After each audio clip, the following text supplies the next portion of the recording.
Welcome back to the Pick Six Podcast Show on CBS Sports HQ. We got 4 divisions to go. We're up to the AFC North.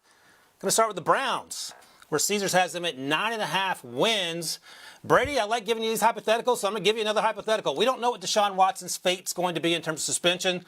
Would you rather have Deshaun Watson for, let's say you can't have him the first 3 weeks and the last 3 weeks, or would you rather not be able to have him for the first 7 weeks?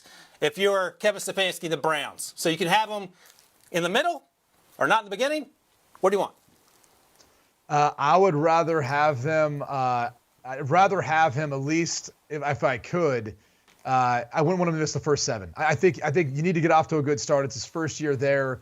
Their first 3 games, yeah, if they go without him, they could potentially still beat Carolina, beat the New York Jets, maybe the Pittsburgh Steelers with a rookie quarterback and Kenny Pickett. So then if he comes back for Atlanta, they start to get on a run, they build some momentum. Maybe they're set up for the last 3 weeks to potentially survive versus the Saints, the Washington Commanders, as well as the Steelers again. So I'd rather that scenario than you miss the first 7 and then you get almost to the bye and you're going, what do we have left in this season? So in that scenario, that's how I see it going out. But here's the thing. I've got the Browns at 7 wins. The reason being is I think he's going to miss some games. I personally would not bet this until we get more clarity at this point. With it being set at 9.5, you already have a division that I think we've seen the Cincinnati Bengals and the Baltimore Ravens have displayed themselves to be 2 of the best teams in the AFC. I don't know that they're better than them. And so I think at that point in time, they're behind the 8 ball there.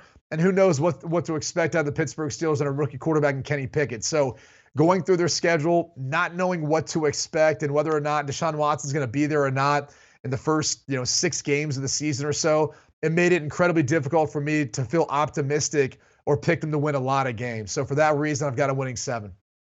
Yeah, I'm right there with you. I made this pick, Brady, under the assumption that Deshaun may miss some time, specifically in the beginning of the season. So I go under as well, but I have them winning at least 9 ball games because this is still a talented team on both sides of the football. The structures there offensively with the line, the running backs, defensively, one of the best pass rushers in the game in Myles Garrett, one of the best corners in the game in Denzel Ward. So they have some pieces in place, but when you look at their schedule, the first 8 weeks of the season, they have Pittsburgh, Baltimore, Cincinnati, the Chargers, and the Patriots. And then week 1 against Carolina, that's the Panthers. They travel to Carolina. Remember, this is a team that hasn't won a opening game in 17 seasons.